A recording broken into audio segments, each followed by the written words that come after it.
Hi hello friends, welcome back to our channel. இன்றைக்கி நம்ம பார்க்க போகிற ரெசிபி ரொம்ப முக்கியமான ஒன்று. அதுவும் பெண் குழந்தைகள் வச்சுருக்கவங்களுக்கு இந்த ரெசிபி கட்டாயம் தெரிஞ்சு வச்சுக்க வேண்டிய ஒன்று. அது வேறு ஒன்றும் இல்லைங்க, உளுந்தங்களி தான். உளுந்தங்களி உங்களுக்கு எல்லாருக்குமே தெரியும், உடலுக்கு ரொம்ப வலுவூட்டக்கூடியது, எலும்புகளுக்கு நல்ல சக்தியை தரக்கூடியது. இன்றைக்கி இந்த வீடியோவில் நம்ம உளுந்தங்களி எப்படி செய்கிறது அப்படின்னு சொல்லி தான் நம்ம பார்க்க போகிறோம். இந்த உளுந்தங்களி செய்கிறதுக்கு தேவையான பொருட்களை நாம் இப்போ பார்க்கலாம். இந்த உளுந்தங்களி செய்கிறதுக்கு நம்மளுக்கு கருப்பட்டி தேவை. கருப்பட்டி தான் சேர்க்கணும், அது முக்கியமானது. நம்மளுக்கு தேவையான அளவு தண்ணி எடுத்துக்கணும், நாட்டு சக்கரை எடுத்துக்கணும். இந்த உளுந்தங்களிக்கு செய்கிறதுக்கு இந்த பொடியை நான் பொடி பண்ணி வச்சுருக்கேன். இது 1 கிலோ அரிசிக்கு 1/4 கிலோ உளுந்து. 1 கிலோ அரிசி பச்சரிசியாவோ புழுங்கரிசியாவோ எடுத்துக்கலாம். இது எல்லாம் தாங்க தேவையான பொருள். இது இனிப்பு சுவைக்கு ஏற்ற மாதிரி நம்ம கூட குறையா எடுத்துக்கலாம். நாட்டு சர்க்கரை அளவும் அதே மாதிரி கருப்பட்டியோட அளவும் நீங்கள் கூட குறையா எடுத்துக்கலாம். இது பாதி ஒரு பேனோ இல்லாட்டி ஒரு சட்டி மாதிரி இருக்கிற ஏதாவது ஒன்று நம்ம எடுத்துக்கலாம். இது கிண்டுறதுக்காக இப்போ கரண்டிகள் விற்கிது. மரக்கரண்டி இருக்குது, களி கிண்டுற கரண்டி இருக்குது. இப்போ இந்த கடாயில் நான் ஒரு 1/4 டம்ளர் அளவு தண்ணி ஊற்றிக்கிறேன். தண்ணி ஊற்றிட்டு நம்ம கருப்பட்டியை நம்ம பொடி பண்ணி வச்சுருக்கோம், நம்ம நல்லா இடித்து வச்சுருக்கோம். அந்த கருப்பட்டியை நம்மளால் எவ்வளோ நுணுக்க முடியுதோ அந்த மாதிரி நுணுக்கி நம்ம இதில் போட்டுக்கிறோம். இந்த கருப்பட்டியை இதில் போட்டு பாகுபதமெல்லாம் காய்ச்ச வேணாம். நம்ம இதை என்னென்னா இந்த கருப்பட்டி கரைய வரைக்கும் நம்ம இதை சூடு பண்ண வேண்டியது தான். இப்போ நம்ம எல்லாத்தையும் சேர்த்துக்கிட்டாச்சு. பாருங்கள், இந்த கருப்பட்டி இருக்குல்ல, அது கொஞ்சம் மூழ்கிற அளவுக்கு தண்ணி இருந்தால் போதும். அப்போது நம்ம கரண்டி வச்சு அதை கிண்டி விடலாம். கிண்டி விட்டு இந்த கருப்பட்டி கரையிற வரைக்கும் நம்ம சூடு பண்ணிக்கலாம். இது எதுக்காக செய்யணும் அப்படின்னா, இதில் நிறைய டஸ்ட் இருக்கும். இது எல்லாமே நம்ம இப்போது இதை காய்ச்சி எடுக்கிறதுனால அந்த டஸ்டெல்லாம் கீழே தங்கிரும். அப்புறம் நம்ம அதை ஃபில்ட்ரு பண்ணி நம்ம யூஸ் பண்ண போகிறோம். அதுக்காக தான் நம்ம இதை செய்கிறோம். இப்போ பாருங்கள், எல்லாமே கொதி உண்டாயிடுச்சு, எல்லாமே கரைஞ்சிருச்சு. இப்போ நம்ம இதை ஃபில்டர் பண்ண வேண்டியது தான்.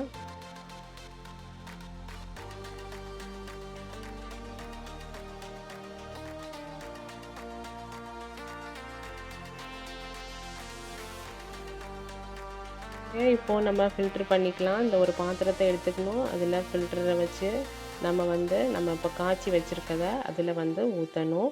அப்போ ஊற்றையில் அதில் உள்ள டஸ்ட்டெல்லாம் மேலே ஃபில்டரில் தங்கிரும்.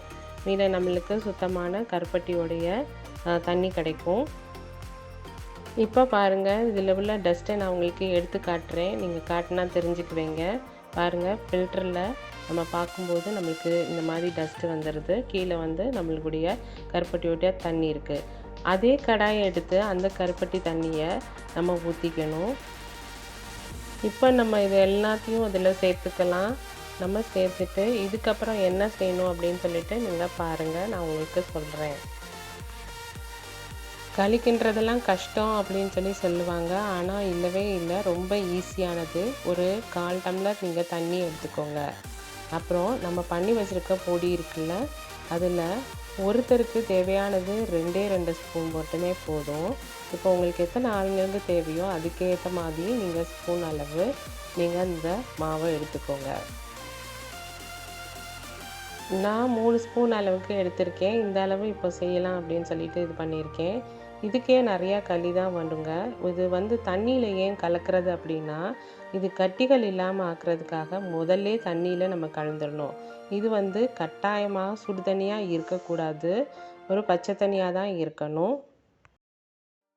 அதாவது நார்மல் வாட்டர் தாங்க இது. அப்படியே நம்ம கலந்துக்கணும். நம்ம கலந்துக்க இந்த இதில் உள்ள இது அப்படியே வாட்டரியாக இருக்கிற மாதிரி அளவுக்கு நம்ம கலந்துக்கணும். இப்போ நம்ம கருப்பட்டி ஊற்றிருந்துக்க அந்த அடுப்பு ஆனில் இருக்கணும். ஆனில் இருக்கிற சமயமே நம்ம கலந்து வச்சுருக்க இந்த பவுடர்லாம் சேர்ந்த இந்த வாட்டரை இதில் ஊற்றணும். ஒன்றுமே பயம் இல்லைங்க, நம்ம பாட்டுக்கு தைரியமாக ஊற்றிடலாம். ஆனால் இதை கிண்டி விடணும். அடுத்து அந்த கிண்டி விடும்போது ரொம்ப கஷ்டப்படலாம் கிண்ட வேணாம். நார்மலாக எப்பயுமே கலக்கி விடுறது போல் கலக்கி விட்டால் போதும். சில பேர் களி கிண்டுறேன் கட்டி விழுந்துரும் அப்படின்னு சொல்லிட்டு சட்டியை போட்டு அதில் ஒரு பெரிய கலகம் பண்ணி கிண்டுறேன்னு சொல்லிட்டு அப்படியே சட்டியில் பாதி பிடிச்சி அந்த மாதிரிலாம் செய்வாங்க. அப்படிலாம் வரவே வாய்ப்பே இல்லைங்க. இந்த மாதிரி நீங்கள் செஞ்சு பாருங்கள். சட்டிலையும் ஒட்டாது. நீங்கள் எந்த ஒரு லம்ஸையும் அதில் நீங்கள் பார்க்க முடியாது. நான் பாருங்கள், இந்த கிண்டியிருக்கேன் பாருங்கள், எவ்வளோ நீட்டாக வருது. நான் ஜென்டிலாக தான் நான் கலக்கி விட்டுட்ருக்கேன். எப்படி கலக்குனா போதும். இது எவ்வளோ நேரம் கலக்கணும் அப்படின்னா, இந்த பொடிகள் எல்லாமே கரைஞ்சிற அளவுக்கு நம்ம கலக்கிக்கணும். கலக்கிட்டு அப்பவும் தண்ணி வாட்டரியாக தான் இருக்கும். ஏன் இவ்வளோ வாட்டரியாக இருக்குது அப்படின்னு சொல்லி நீங்கள் பார்ப்பீங்க. இன்னும் கொஞ்சம் நேரம் ஆக ஆக அதுவே தானாகவே கெட்டி விழ ஆரம்பிக்கும். பாருங்கள், இந்த ஸ்டேஜை பாருங்கள். இது கலக்கையிலே பாதி நல்லா பாருங்கள் என்ன அழகாகவே வந்திருக்கு அப்படின்னு சொல்லிட்டு நல்லா கொஞ்சம் கெட்டியாக ஆரம்பிச்சிருச்சு. நம்ம இதை கலக்கி விட்டுட்டே இருக்கணும். இதில் நம்ம இந்த செய்யும் போதே நாம் நல்லெண்ணெய் விட்டுடுறது ரொம்ப நல்லது.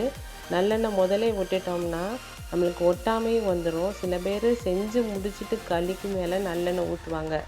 அதை பார்த்தாலே எல்லாரும் சாப்பிட பயப்படுவாங்க. அதனால நல்லெண்ணெய் இது செய்யதே நம்மளுக்கு தேவையான அளவு நல்லெண்ணெய் எவ்வளோ நல்லெண்ணெய் சேர்த்துக்கிறீங்களோ அது அளவுக்கு களி ரொம்ப நல்லாவும் வரும்.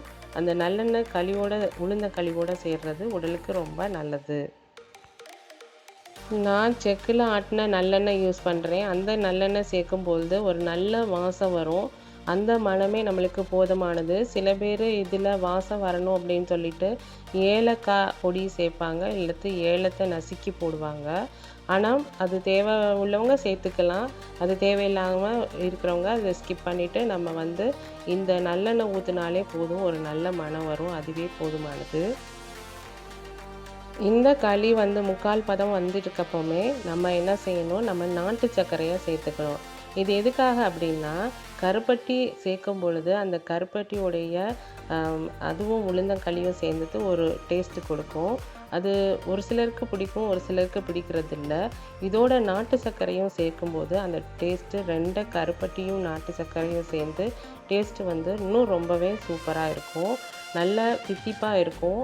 அது ரொம்ப டேஸ்ட்டு இனிப்பு சுவை உள்ளவங்களுக்கு விரும்புகிறவங்களுக்கு அது ரொம்பவே பிடிக்கும். இப்போது நம்ம லாஸ்ட்டு ஸ்டேஜ் வந்திருக்கோம். இது நல்லா கிண்டி விட்டுடணும். இது எவ்வளோ கெட்டித்தன்மை ஆக வேணும்னு உங்களுக்கு விருப்பப்படுறீங்க அந்த அளவுக்கு கெட்டித்தன்மை ஆகலாம். அதில் கரெக்டான ஸ்டேஜை நான் இப்போது கிண்டி உங்களுக்கு காட்டுறேன்.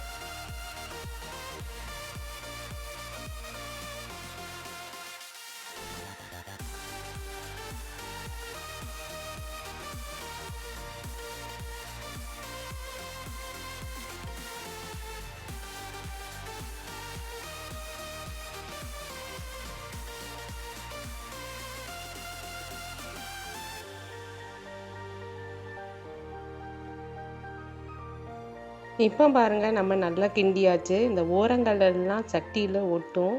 நடுவில் உள்ள களியானது நீங்கள் கெட்டியாக அது இருக்கிற மாதிரி இருக்கும். அது நல்லா கொதி உண்டாகிட்டே இருக்கும். அந்த ஸ்டேஜில் நம்ம இதை ஆஃப் பண்ணிடலாம். இதுக்கப்புறம் ஆறின பிறகு இன்னும் நல்லாவே கெட்டியாயிரும். இதுதாங்க ஃபைனல் ஸ்டேஜு. நான் இதை உங்களுக்காக ஸ்லோ மோஷனில் காட்டியிருக்கேன். பாருங்கள், நல்லா ஸ்டிக்கியாக இருக்கிற மாதிரி இருக்கும். ஆனால் கீழே ஒட்டவும் செய்யாது. ஆனால் நல்லா பாத்திரத்தோடு சேர்ந்த மாதிரியும் இருக்கும். இந்த மாதிரி ஸ்டேஜில் தான் நம்ம எடுக்கணும். இப்போது நல்ல உளுந்தங்களி நம்மளுக்காக ரெடி ஆயிடுச்சு. இப்போது நம்ம கேஸை ஆஃப் பண்ணிடலாம். ஆஃப் பண்ணிவிட்டு இந்த உளுந்தங்களியை வேறொரு பவுலுக்கு நம்ம ட்ரான்ஸ்ஃபர் பண்ணிக்கலாம்.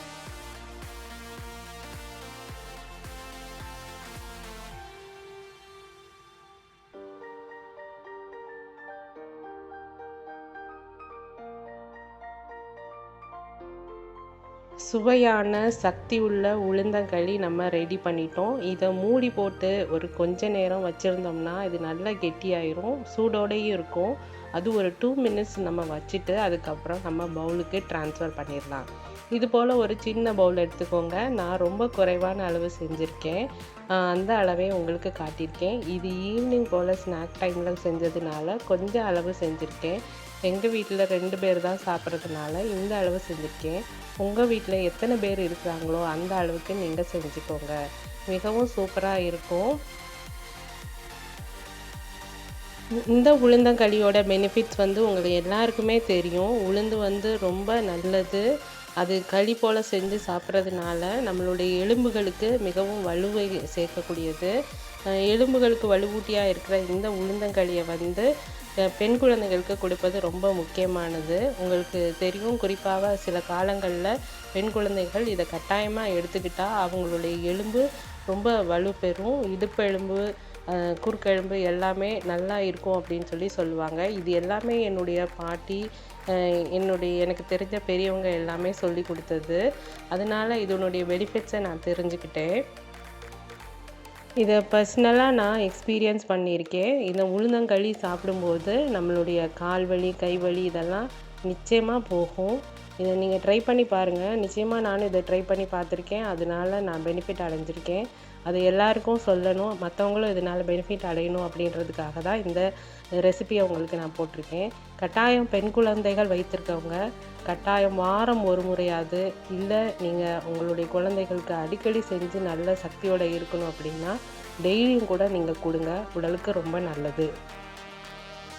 இது மேலே கொஞ்சம் நல்லெண்ணெயும் ஊற்றி காட்டியிருக்கேன். இது எப்படி இருக்கும் அப்படின்னு சொல்லிட்டுருக்கு.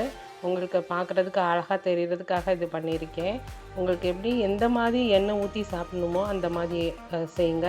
நீங்கள் இதை தனியாக கடைசியாக சேர்த்துக்கிட்டாலும் சரி, அந்த களி கிண்டும் பொழுதே சேர்த்துக்கிட்டாலும் சரி, என்னை பொறுத்த வரைக்கும் களி கிண்டும் போதே சேர்த்துக்கிட்டு இதை செஞ்சால் ரொம்பவே நல்லாயிருக்கும். பார்க்குறதுக்கும் சாப்பிட்றதுக்கும் ரொம்பவே நல்லா இருக்கும். இந்த களி எப்படி அல்வா மாதிரி சூப்பராக இருந்ததுன்னு நீங்கள் இப்போ பார்த்தீங்க. இதை பார்க்குறதோட மட்டும் இல்லாமல் நீங்கள் கட்டாயம் இதை செஞ்சு பார்க்கணுன்னு நான் கேட்டுக்கிறேன். கட்டாயமாக வீட்டில் எல்லாருமே இதை செஞ்சு நீங்கள் பயனடையணும்னு நான் நினைக்கிறேன். இந்த உளுந்தங்களி வந்து உடலுக்கு ரொம்ப நல்லது. கட்டாயமாக கண்டிப்பாக நம்ம சேர்க்க வேண்டியது. நீங்கள் கட்டாயமாக வீட்டில் எல்லாருக்கும் செஞ்சு கொடுங்க. இந்த வீடியோ உங்களுக்கு யூஸ்ஃபுல்லாக இருக்கும் அப்படின்னு நான் நம்புகிறேன். கட்டாயமாக இந்த உளுந்தங்களி செஞ்சு வீட்டில் எல்லாருக்கும் கொடுத்து பாருங்கள். நீங்கள் எல்லாருமே நல்ல சக்தியோடு இருப்பீங்க. இது கட்டாயம் செய்யணுன்றதுக்காகவே இந்த வீடியோவை நான் உங்களுக்கு போட்டிருக்கேன். வீடியோ பிடிச்சிருந்தா லைக் பண்ணுங்கள், ஷேர் பண்ணுங்கள், கமெண்ட் பண்ணுங்கள். மறக்காமல் நம்ம சேனலை சப்ஸ்கிரைப் பண்ணுங்கள். தேங்க்ஸ் ஃபார் வாட்சிங்.